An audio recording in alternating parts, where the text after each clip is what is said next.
नमस्कार। कई सारे ऐसे भाई मेरे पास आते हैं जो मुझसे एक शिकायत करते हैं कि सर, मेरी जो वाइफ है, मेरी जो पत्नी है, उनसे मेरी माँ की, मेरी माता जी की, मेरी मदर की बिल्कुल भी नहीं बनती है। इसकी क्या वजह है? बड़ा कलह होता है, बड़ा कलेश होता है, घर का वातावरण, घर का माहौल बहुत ख़राब हो जाता है। ना मेरी वाइफ जो है वो चुप होती है, वो पीछे होती है, ना मेरी माता जी चुप होती है, ना मेरी माता जी पीछे होती है। बड़ा परेशानी में हूँ। सारी चीज़ें मेरे पास अच्छी है, लेकिन सास और बहू के बीच में जो है, मेरी माता जी और मेरी वाइफ, मेरी पत्नी के बीच में जो है, वो बड़े ये कलह कलेश और वाद विवाद की स्थितियाँ चलती रहती है। नौबत यहाँ तक बनाई कि हम लोग अलग अलग हो जाए, मतलब माता जी से जो है मेरी पत्नी अलग हो जाए। ऑब्वियसली पत्नी अलग होगी तो बच्चे भी अलग होंगे, फिर पति को भी जाना ही पड़ेगा, यानी माता के सुपुत्र को भी जाना ही पड़ेगा। अब सुपुत्र तो नहीं चाहता है कि ऐसा अलगाव हो, लेकिन मजबूरी कि ये होगा, तो दुर्भाग्य से ये चीजें होती हैं और कई सारे घरों में होती हैं। लेकिन ये क्यों होता है? ज्योतिषीय दृष्टिकोण से इसे कैसे खत्म किया जा सकता है, या इसे कैसे होने से रोका जा सकता है भविष्य में, इस बारे में मैं आपको आज बताने जा रहा हूं। देखिए, सबसे पहली बात तो ये कि सास बहू का जो झगड़ा है, या फिर माता जी और पत्नी का जो झगड़ा है, जो प्रॉब्लम है, जिसमें बेटा जो है वो पीस जाता है, या पति जो है वो पीस जाता है, तो वो ऐसा इसलिए होता है। उसकी दो वजहें होती हैं। पहली वजह तो ये कि पति और पत्नी का कुंडली मिलान नहीं होना। पति पत्नी कौन? ऑब्वियसली माता जी के बहू और बेटे का कुंडली मिलान नहीं होना, मैं उनकी बात कर रहा हूं। अब आप कहेंगे कि भाई, माता के बहू बेटे का कुंडली मिलान या पति पत्नी का आपस में कुंडली मिलान जो नहीं हो रहा, उससे माता का क्या संबंध? बिल्कुल पूरी तरह से संबंध है। मैं बताता हूं कैसे। कुंडली मिलान जब नहीं होता तो बहुत सारे इश्यूज, बहुत सारी प्रॉब्लम्स जो है वो जन्म लेती हैं, वो क्रिएट होती हैं। जैसे मतभेद, अलगाव की स्थिति, मनभेद की स्थिति, आर्ग्यूमेंट्स की स्थिति, ईगो की स्थिति। कई बार ये होता है मतभेद, आर्ग्यूमेंट्स, ईगो नहीं है पति पत्नी के बीच में, तो फिर जैसे एक नाड़ी दोष हुआ। नाड़ी दोष में कई बार संतान नहीं होती है, तो संतान नहीं होती तो ये भी एक अपने आप में प्रॉब्लम है। अभी जो है, संतान का ना होना सबसे ज्यादा किसे खटकेगा? ऑब्वियसली सासू माँ को खटकेगा। उन्हें लगेगा कि भाई, हमारा जो है भविष्य क्या है, हमारा परिवार का भविष्य क्या है, आगे नहीं बढ़ पा रहा है। या फिर यार, ये तो जो मेरी बहू है, मेरे बेटे से झगड़ती ही रहती है, ईगो इसका बना हुआ रहता है, ये सुनती नहीं है बात, तो इस विषय में झगड़ा नहीं हो सकता है क्या? ठीक है, डायरेक्टली नहीं हुआ, लेकिन इनडायरेक्टली तो हुआ ना। अपने बच्चे के जीवन को देख करके हुआ। हाँ, अपने बहू बेटे के ही जीवन को देख करके हुआ कि इनका परिवार कैसे आगे बढ़ेगा। उसी से जो है वो अपना सारा टेंशन जो है वो उतार दिया माता जी ने। आप जरूरी नहीं कि माता जी ही टेंशन उतारे, बहुएं भी जो है वो भी माता जी पर टेंशन उतार सकती हैं। तो इस प्रकार से जो है, पति पत्नी का यदि मिलान नहीं हुआ है तो सास बहू में प्रॉब्लम्स आती हैं। एक बात ये। दूसरी बात, चलिए मान लेते हैं कि भाई, पति पत्नी का या माता जी ने जो है वो बहू और बेटे का बहुत अच्छी तरह से मिलान करवाया और उसके बाद ही शादी करी। तो पति पत्नी तो बड़े खुश हैं एक दूसरे से, वैवाहिक जीवन में बड़े खुश हैं, कोई दिक्कत नहीं है। लेकिन बहू और सास, या माता और पत्नी, इनमें झगड़ा बहुत होता रहता है। तो ऐसा क्यों होता है? इसकी एक वजह यह है कि देखिए, आप पहले तो ये बात समझिए, ये बात सोचिए कि झगड़ा क्यों होता है। मतलब क्या वजह है कि झगड़ा हो रहा है? क्या एक दूसरे को, एक दूसरे के शरीर पसंद नहीं है, चेहरा पसंद नहीं है, फेसकट पसंद नहीं है, नाक पसंद नहीं है, हाथ पसंद नहीं, क्या पसंद नहीं है? दोनों को एक दूसरे के मन पसंद नहीं है। मन यानी विचार पसंद नहीं है, यही बात है। विचार पसंद नहीं है, मन पसंद नहीं है, इसीलिए झगड़ा हो रहा है। शरीर का तो ऐसा है नहीं कि शरीर पसंद नहीं है इस वजह से झगड़ा हो रहा है। तो मन का कारक कौन है? ज्योतिष में मन का कारक है चंद्र। जो चंद्र होते हैं, यदि वो कहीं, चंद्र राशि जो होती है, यदि वो कहीं शत्रु राशियां हो गई सास और बहू की, तो ये झगड़े को, ये मन के अलगाव को, ये मन के मतभेद को, ये मन के मनभेद को जन्म देती है। मान के चलते, उदाहरण के तौर पर मैं आपको बताता हूं, माता जी की राशि जो है वो कुंभ है। चंद्र राशि की बात कर रहा हूं। चंद्र राशि जो है वो कुंभ है, और जो बहू है उनकी चंद्र राशि बन के यहां पर आ गई कर्क। अभी कर्क राशि होती है चंद्रमा की, और कुंभ राशि होती है शनि की। अभी शनि और चंद्र मिले तो बना विषयोग। अभी जब भी दोनों एक दूसरे को, एक दूसरे के विचार बताएंगे, तो दोनों में अलगाव या झगड़ा ही होना है, या मतभेद या मनभेद ही होना है।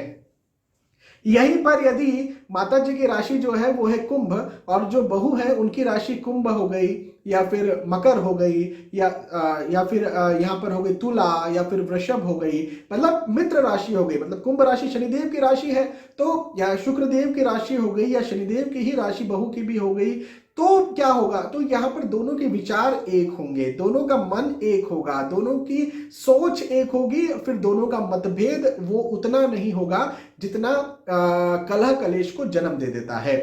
तो एक जो चंद्र राशि का अलगाव, चंद्र राशियों का शत्रु राशि होना, ये पति को बड़ा परेशान करता है अपनी पत्नी और माता जी के मतभेद की वजह से, या फिर सीधे सीधे तौर पर ये कह सकते हैं कि सास और बहू के झगड़े को चंद्र राशियों का शत्रु होना बनाता है, बढ़ाता है। अब प्रश्न ये आता है कि इसको खत्म कैसे किया जाए, क्या किया जाए जिससे कि सास बहू के झगड़े जो हैं वो खत्म हो जाए। तो देखिए, सबसे पहले नंबर पर तो यही है कि शादी होने के पहले आप यदि माँ है, खुद आप यदि सास बनने वाली है, तो अपने बहू और बेटे की शादी तभी करवाएं जब उनका कुंडली मिलान हो जाए, या जो भी है, आप यदि सुपुत्र हैं, आप पुत्री हैं, जो भी हो सकता है, आप होने वाली बहू हैं, तो आप शादी तभी करें या करवाएं जब आपका कुंडली मिलान हो जाए। बिना कुंडली मिलान के, पति और पत्नी के बिना कुंडली मिलान के शादी ना करवाएं, पहली बात हो गई। अब दूसरी बात कि यदि पति और पत्नी का कुंडली मिलान हो जाता है तो एक और चीज यदि देख सकते हैं तो ये देखना चाहिए कि सास की चंद्र राशि क्या है और बहू की चंद्र राशि क्या है। यदि ये चंद्र राशि शत्रु राशि है तो इस बात को मान के चलना चाहिए कि भाई मतभेद तो होना है, ये बात तय है, निश्चित है। क्या ऐसा किया जा सकता है कि दूसरा कोई रिश्ता देखें? यदि रिश्ते देखने का या तो समय नहीं है या फिर उतने रिश्ते नहीं है, तो ऑब्वियसली पति पत्नी का मिलान करके शादी करवाई जा सकती है। लेकिन अब चूंकि सास और बहू की चंद्र राशियां जो है विपरीत हो गई, अब क्या किया जाए?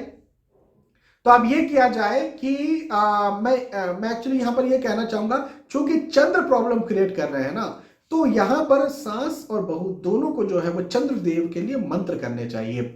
बीज मंत्र की मैं यहां पर सलाह दूंगा। बीज मंत्र यानी चंद्रदेव का बीज मंत्र मैं कई बार वीडियोस के माध्यम से बता चुका हूं। ओम सौम सौमाय नमः, ओम सौम सौमाय नमः। इस मंत्र का जाप दोनों ने करना चाहिए और रोजाना शाम के वक्त 108 बार करना चाहिए। यदि दोनों में दिक्कत आ रही है, दोनों में सास बहू में मतभेद जो है या मनभेद जो है वो बन रहा है, देखिए ये झगड़ा तभी कम होगा जब मन में इच्छा हो कि हमें झगड़ा कम करना है, ऑब्वियसली। हाँ, नहीं तो मन में इच्छा नहीं है तो काम नहीं होगा। आपका भाग्य तभी साथ देगा जब आप कर्म करेंगे। मैं जब भोजन अपने हाथों से लूंगा, चबाऊंगा, तभी जाकर के वो पचेगा। तो ऑब्वियसली मेरा मन ही नहीं है कर्म करने का, तो मेरा भाग्य भी कोई साथ नहीं देने वाला। तो ये उपाय करने का मन होना चाहिए। ये मन तब होगा जब दोनों में जो कलह कलेश होती है उसे कम करने का मन होगा। तो नहीं बहू कर रही सास कर ले, नहीं सास कर रही बहू कर ले, लेकिन चंद्रदेव का मंत्र जरूर से करना चाहिए। हो सके तो शिव शंकर भगवान पर रोजाना कच्चा दूध कम से कम चढ़ाना चाहिए। महामृत्युंजय मंत्र का जाप भी करना चाहिए। मैंने नाड़ी दोष में भी ये उपाय दिया था, लेकिन यहाँ पर भी जो है वो यही उपाय बनता है। और इस उपाय के माध्यम से जो सास और बहू है उनके वाद विवाद में, उनके मनभेद में, उनके मतभेद में, उनकी जो दूरियां हैं उनमें जरूर से कमी देखने को मिलेगी। यदि दोनों सास बहू साथ में कर ले तो बहुत अच्छी बात हो जाएगी, लेकिन अनफॉर्चुनेटली साथ में नहीं कर सकते हैं तो कम से कम अलग अलग तो करें। देखिएगा बहुत ज्यादा फायदा देखने को मिलेगा। अब कई बार ये भी होता है कि भैया सास का भी मन नहीं है, या फिर कहे कि भाई जो सुपुत्र है वो कहे मेरी माता जी का भी मन नहीं है कुछ उपाय करने का, मेरी वाइफ का भी मन नहीं है कुछ उपाय करने का, भी मैं क्या करूं, मैं तो पीस रहा हूं, तो मुझे क्या करना चाहिए। तो देखिए वैसे तो मैंने जो आपको रास्ता बताया वो परफेक्ट रास्ता है कि वो खुद ही कर ले, लेकिन भाई नहीं कर सकते तो किसी विद्वान को, किसी पंडित जी को कहिए कि भाई हमारे यहाँ रुद्राभिषेक करवाए। समय समय पर यदि रुद्राभिषेक होता रहेगा आपके घर में, आप जहां रहते हैं वहां पर, दूर नहीं, कहीं ऐसा नहीं कि आपने पंडित जी को कहा कि आप रुद्राभिषेक हमारे लिए करवा दें, नहीं, आपके घर में यदि रुद्राभिषेक होता रहेगा तो मैं समझता हूं कि इससे भी जो सास बहू का झगड़ा, या यदि आप सुपुत्र हैं तो माता और पत्नी का जो झगड़ा है वो उसमें जरूर से कमी देखने को मिलेगी। हाँ, खुद यदि उपाय कर लेते हैं तो बहुत ही अच्छी बात है ये। इसमें आपके पैसे भी खर्च नहीं होंगे और उन्हें भी अपने आप में शांति रहेगी और फायदा का फायदा मिल जाएगा। तो ये एक प्रॉब्लम है अब ऑब्वियसली कई सारे लोग इस प्रॉब्लम के बीच में पीस जाते हैं, परेशान हो जाते हैं, लेकिन मैंने यहाँ पर एक रास्ता आपको बताया है कि यदि ऑलरेडी आप पीस रहे हैं तो क्या करना चाहिए। यदि आप अभी नहीं पीस रहे हैं, शादी कर रहे हैं, यदि आप शादी करना चाहते हैं, सुपुत्र हैं, यदि आप अपने बहू और बेटों की शादी करना चाहते हैं, खुद माता है, होने वाली सास है, या फिर आप होने वाली बहू है, जो भी है, या आपकी सुपुत्री है जिन्हें आप बहू किसी और के घर में बहू बनाकर भेज रहे हैं, जो भी है, अच्छे से कुंडली मिलान करके और जो मैंने बातें बताई हैं उस बात को आपको फॉलो करना चाहिए, पालन करना चाहिए, और कुंडली मिलान के बिना शादी नहीं करना चाहिए। हो सके तो सास और बहू का भी चंद्र राशि देख लेना चाहिए। बहुत बहुत धन्यवाद, आपने आज का वीडियो देखा। आने वाले वीडियोस में, आने वाले एपिसोड्स में फिर मिलेंगे, तब तक के लिए आज के इस वीडियो में विदा चाहता हूँ। नमस्कार।